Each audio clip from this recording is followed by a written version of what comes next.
اعوذ باللہ من الشیطان الرجیم، بسم اللہ الرحمن الرحیم۔ خواتین حضرات، نالج فیکٹری میں خوش آمدید۔ ناظرین اکرام، اسلام ایک مکمل ضابطہ حیات ہے جس میں زندگی کے ہر پہلو سے متعلق رہنمائی موجود ہے۔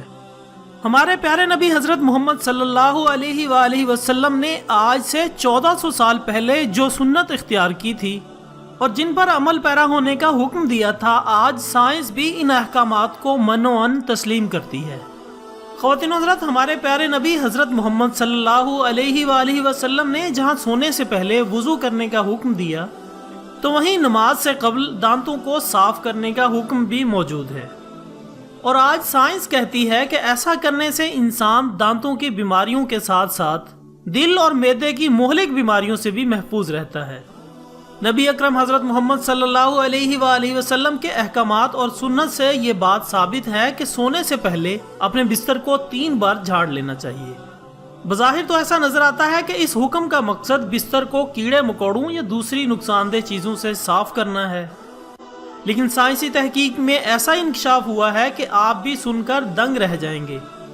اسی ٹاپک پر مزید بات کرتے ہیں، لیکن اس سے پہلے میں نئے آنے والے تمام ساتھیوں سے گزارش کرتا ہوں کہ چینل کو سبسکرائب کر لیں، اور کسی بھی قسم کے سوال پوچھنے کے لیے آپ ہمارے فیس بک پیج پر رابطہ کر سکتے ہیں۔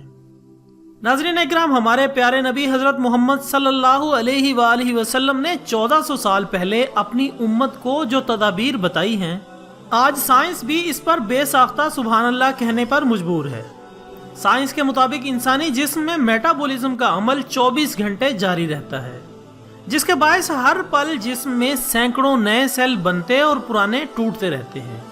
حیران کن بات یہ ہے کہ سونے کے دوران جسم سے ٹوٹنے والے سیل بستر پر ہی گر جاتے ہیں، جو انتہائی چھوٹے ہونے کے سبب نظر نہیں آتے۔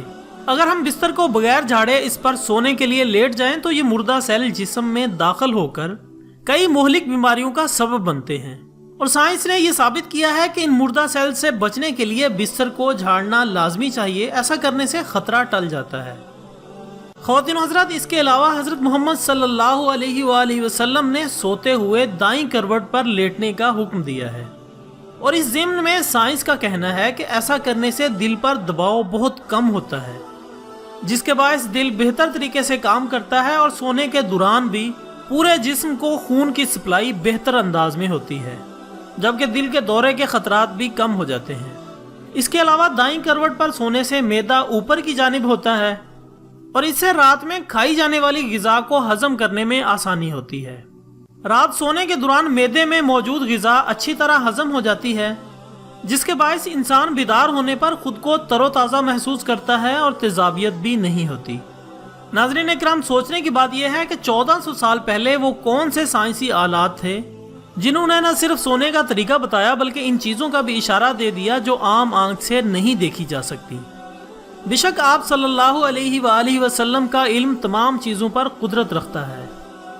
ناظرین اکرام، آپ سب سے گزارش ہے کہ جب نبی اکرم حضرت محمد صلی اللہ علیہ وآلہ وسلم کا نام مبارک آئے تو درود پاک لازمی پڑھ لیا کریں۔ اسی بات کے ساتھ آج کی ویڈیو کا اختتام ہوتا ہے۔ ایک نئی ویڈیو کے ساتھ دوبارہ حاضر ہوں گے، تب تک کے لیے اجازت دیجیے گا۔ اپنا دوستوں، رشتہ داروں اور گرد و نواح کے تمام لوگوں کا بہت خیال رکھیے گا۔ اللہ حافظ۔